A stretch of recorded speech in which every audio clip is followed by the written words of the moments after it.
AITA for refusing to let my parents meet my baby? They disowned me when I married my husband because he's not the same race. Now I'm pregnant and they want back in my life. They haven't apologized and still make comments about my husband. They're telling family I'm keeping their grandchild from them out of spite. I'm 31F and 7 months pregnant with my first child. This should be the happiest time of my life, but my parents are making it a nightmare. I need outside perspective because my extended family is calling me heartless. I'm white. My husband Marcus is black. We met in graduate school 6 years ago and got married 3 years ago. He's kind, successful, hilarious, and the love of my life. He's also someone my parents decided they couldn't accept. When I first started dating Marcus, I didn't tell my parents right away. We'd been together about 4 months when I finally mentioned I was seeing someone. My mom asked the usual questions. What does he do? Where's he from? How did we meet? All normal stuff. Then she asked what his name was. I said Marcus. She asked his last name. I told her. There was a pause. Then she asked, is he black?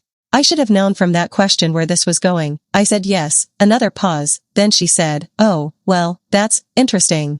The next family dinner was awkward. My parents were polite to Marcus but distant. After he left, my dad sat me down and said they were concerned that interracial relationships were harder and that I should think carefully about what I was getting into. I told them Marcus was amazing and their concern was actually just racism. My dad said that wasn't fair, that they just wanted me to have an easy life. My mom said they weren't racist, they just preferred I date within our community. I told them that was literally racism. Things got heated. I left angry. Over the next year, my parents' behavior got worse. They'd make comments about Marcus's hair, his family, his culture, always couched in concern or just asking questions. My mom once said she worried about what our children would look like, as if mixed-race children were something to worry about. When Marcus proposed, I was over the moon. When I told my parents, my mom cried, not happy tears. She said, "You're really going to do this? You're going to make this permanent?"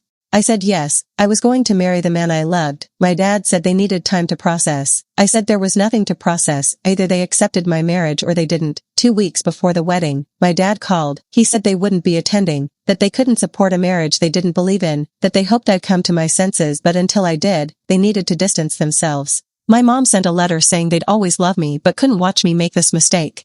That they were praying I'd realize what I was doing before it was too late. I got married without my parents there. My dad didn't walk me down the aisle. My mom wasn't in any photos. It was one of the best days of my life and also one of the most painful. They didn't call after the wedding, didn't send a card, nothing. I tried reaching out a few times in the first year, but they made it clear they'd chosen their racism over their daughter. So I stopped trying. Marcus and I built our life.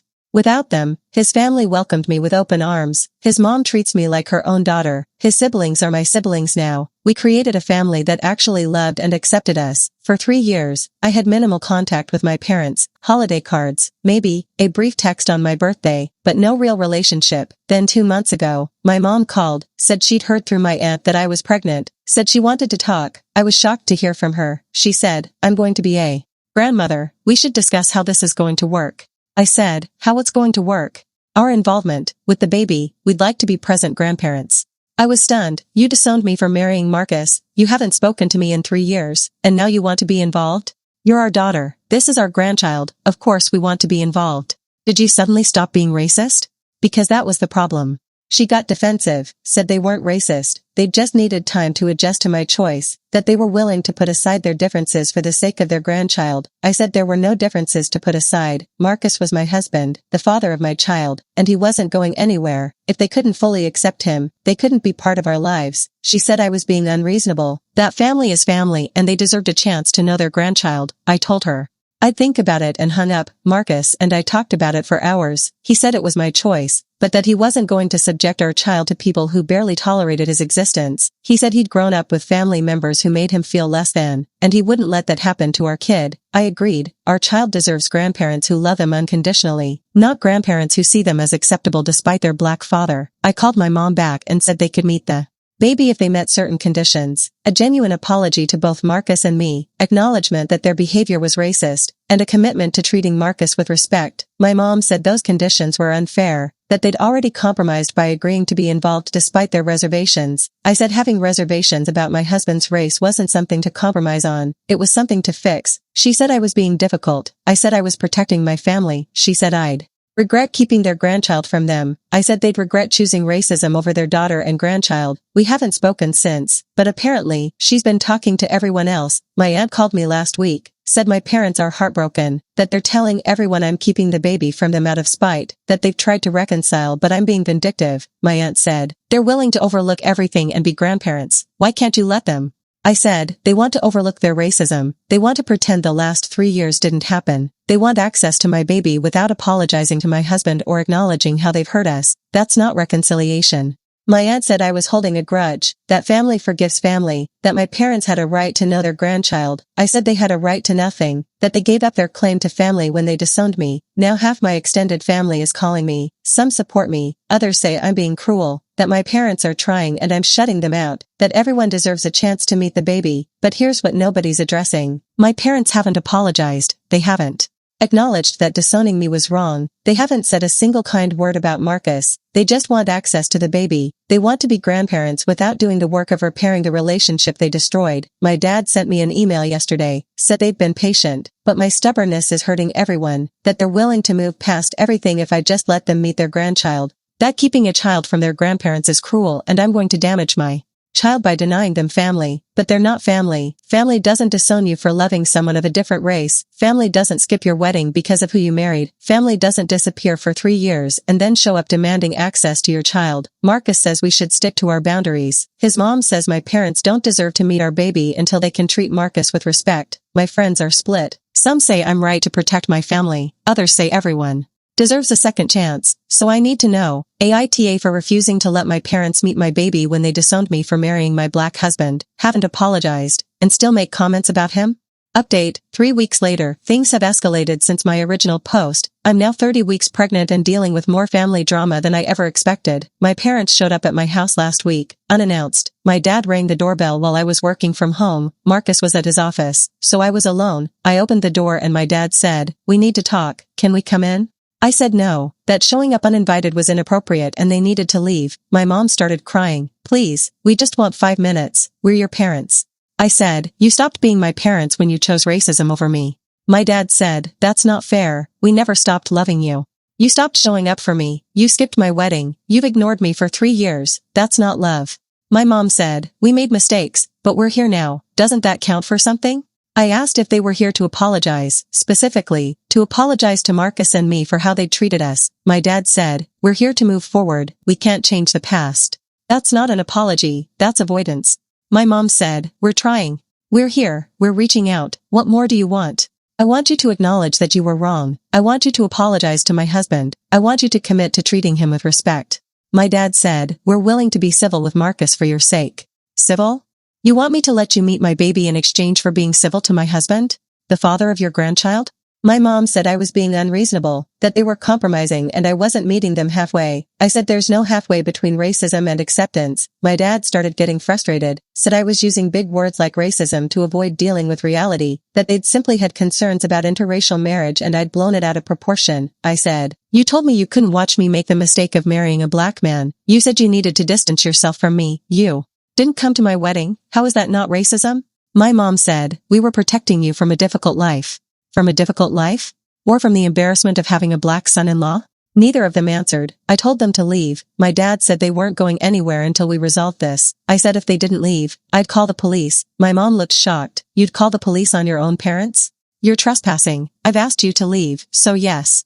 They finally left, but not before my dad said I'd regret this, that I was being manipulated by Marcus and couldn't see clearly. That comment right there, that my black husband was manipulating me, showed me nothing had changed. I called Marcus immediately. He came home early and we discussed getting a security camera for the front door. We installed one the next day. My parents haven't shown up again, but the phone calls and messages from extended family have intensified. My uncle called saying I was tearing the family apart. My grandmother said I was being disrespectful to my elders. Cousins I haven't spoken to in years are messaging me about forgiveness and family. But here's what's interesting. I asked each person who called if my parents had apologized. None of them could say yes. When I asked what my parents had actually said about Marcus, most got uncomfortable and changed the subject. My aunt finally admitted that my parents refer to Marcus as him and avoid saying his name. That they've told family they're trying to accept the situation, but it's hard for them. The situation, my marriage is a situation to them. I asked my aunt directly, "Do my parents respect Marcus?" Long pause, then, they're working on it. I said, that's not good enough for me to expose my child to them. She said I was holding them to an impossible standard. I said respecting my husband wasn't impossible. It was basic human decency. Marcus's family has been amazing through all this. His mom called and said if my parents ever did come around, they'd need to understand that Marcus's family was this baby's family, period, that they'd raised me, celebrated our marriage, and been there for us when my blood relatives weren't. That conversation made me cry, because she's right, Marcus's family is my family now. They're the ones who'll be in the delivery room. They're the ones who've been coming to doctor's appointments and helping us set up the nursery. They're the grandparents this baby will know. My parents are strangers who want the title without doing the work. We had our baby shower last weekend. Marcus's family threw it. My chosen family came, co-workers, friends, people who've actually shown up for us. It was beautiful and full of love. My mom found out about it somehow and called me, crying, asked why she wasn't invited. I said, because you're not part of my life. You made that choice. She said, I'm trying to come back into your life and you won't let me. You're trying to access my baby. That's not the same thing as coming back into my life. You haven't asked how I'm feeling about becoming a mom. You haven't asked about my pregnancy. You haven't acknowledged the 3 years you abandoned me. You just want the baby. She said that wasn't true, but then she immediately asked about our due date and what the baby's name would be, proving my point. I told her when she was ready to genuinely apologize and commit to respecting my family, all of my family, including Marcus, she could reach out. Until then, we had nothing to discuss. She said I'd eventually understand when I was a parent, that I'd do anything for my child and I'd realize her actions came from love. I said, I already know I'd do anything for my child. That's exactly why I'm protecting them from grandparents who don't respect their father. Update, baby is here. Our daughter was born 6 weeks ago. She's perfect and healthy and we're completely in love with her. We named her Maya. Marcus's parents were at the hospital. His sister came by the next day. Our friends have been visiting and bringing food and helping out. It's been exhausting and amazing. My parents found out about Maya's birth through social media. One of Marcus's cousins posted congratulations and tagged us. Within an hour, my phone was ringing. My mom was crying, said she couldn't believe she'd found out her grandchild was born through Facebook, that she'd missed the birth, missed meeting her as a newborn, missed everything. I said, you've missed the last 3 years of my life. Why would the birth be different? She begged to come meet Maya, said she'd driven by our house hoping to catch a glimpse of us. That sounded alarming, but I was too tired from new parenthood to address it properly. I told her the same thing I'd been saying. Apologize to Marcus, acknowledge your racism, commit to change, and then we could discuss visitation. She said, I'm sorry. I'm sorry for everything. Can I please just meet my granddaughter? Apologize to Marcus, not to me, to him, for how you've treated him. Silence. Then, can't we discuss that later? I just want to meet the baby. No, you apologize to my husband first, or you don't meet our daughter. Those are the terms. She said I was using the baby as a weapon. I said I was protecting my child from people who'd proven they couldn't respect her family. My dad got on the phone, said I'd made my point. I'd punished them enough, and now it was time to let them meet their grandchild. That keeping a baby from her grandparents was damaging and wrong. I said, you disowned me. You skipped my wedding. You told me marrying Marcus was a mistake. You haven't apologized or shown any growth. Why would I let you around my daughter? He said, because we're family. No, Marcus is my family. His parents are my family. You're people who share my DNA but haven't acted like family in years. He started yelling, saying I was being vindictive, that I was letting Marcus poison me against them, that I'd regret this someday. I hung up and blocked both their numbers. That was 4 weeks ago. Yesterday, something happened that made me realize I'd made the right choice. My aunt came over to meet Maya. I'd invited her because despite the pressure, she'd been mostly respectful of my boundaries. She held Maya and cried happy tears and said she was beautiful. Then she said, she's so light-skinned, you can barely tell. I went cold, barely tell what? She looked uncomfortable, you know, that she's mixed. She could almost pass for white. I took Maya back from her. Get out. What? I meant it as a compliment. Saying my daughter looks white enough to pass is not a compliment. It's disgusting. Get out of my house. She tried to backtrack, saying I was overreacting. I told her she had 30 seconds to leave before I physically removed her. She left, crying and saying I'd misunderstood. But I hadn't misunderstood anything. That comment revealed everything. My extended family sees my daughter's worth as connected to how white she looks. They're relieved she's light-skinned because that makes her more acceptable to them. That's exactly the environment I'm protecting her from. I called Marcus at work and told him what happened. He came home early and we just held Maya together, both of us crying. He said, this is what I grew up with, people measuring my worth by how light or dark I was, comparing me to my siblings, making comments about features. Our daughter will never experience that from her own family. He's right, Maya will grow up knowing her dad's family, who love her unconditionally. She'll know our friends, who celebrated her before she was born. She'll know chosen family who see her as perfect exactly as she is. She won't know my parents or extended family who see her as acceptable despite her blackness, or worse, relieved she's light enough to barely tell. Final update, 6 months later, Maya is now 6.5 months old. She's crawling, laughing, and absolutely thriving. Marcus and I are exhausted but happier than I've ever been. My parents have not met her. They won't meet her. About 2 months after Maya was born, my parents sent a letter, a physical letter, mailed to our house. In it, they apologized for missing my wedding. They said they'd been wrong to distance themselves. They asked for a chance to meet Maya and be part of our lives. It was the closest thing to an apology I'd gotten, but something about it felt off. I showed it to Marcus. He read it and pointed out what I'd missed. They apologized for missing the wedding. They didn't apologize for why they missed it. They didn't mention Marcus by name. They didn't acknowledge their racism or his existence as my husband and Maya's father. They'd written an apology that sounded good on the surface but actually said nothing. I didn't respond to the letter. A week later, my mom called from a new number I hadn't blocked yet. She said she'd sent a letter and wanted to know if I'd received it. I said yes. She asked if we could meet. I said, did Dad write that letter, or did you both write it? Your father wrote it. We both signed it. I thought so. It sounded like a legal document, very carefully worded to admit fault without actually taking responsibility. She said I was reading too much into it. I said I was reading exactly what was written, and what wasn't written. I asked her directly, Mom, do you believe you were wrong to oppose my marriage because Marcus is black? Long pause. I was wrong to miss your wedding. That's not what I asked. Do you believe opposing interracial marriage is wrong? I believe I should have supported you better. That's still not answering the question. Do you think racism is wrong? Do you think judging Marcus by his skin color is wrong? She got flustered, said I was putting words in her mouth, said she'd never claimed to be racist and I was being unfair. I said, you don't have to claim to be racist. Your actions were racist. Disowning me for marrying a black man was racist. Skipping our wedding was racist. And refusing to say my husband's name is racist. Until you can acknowledge that, we have nothing to discuss. She started crying and said I'd become cruel, that motherhood should have made me more understanding, more forgiving, that she was trying and I was making it impossible. I said, you're not trying to repair our relationship. You're trying to get access to Maya without doing the actual work of change. That's not trying, that's manipulation. I hung up and blocked the new number. Marcus's mom has officially become Maya's grandmother in every way that matters. She babysits twice a week. She's teaching Maya Spanish. She sings to her and reads to her and loves her completely. Marcus's dad built Maya a toy chest and helps with daycare pickups. His sister throws Maya birthday parties and buys her cute outfits. This is Maya's family. Last month, I legally changed my last name to Marcus's. I'd kept my maiden name after marriage because I'd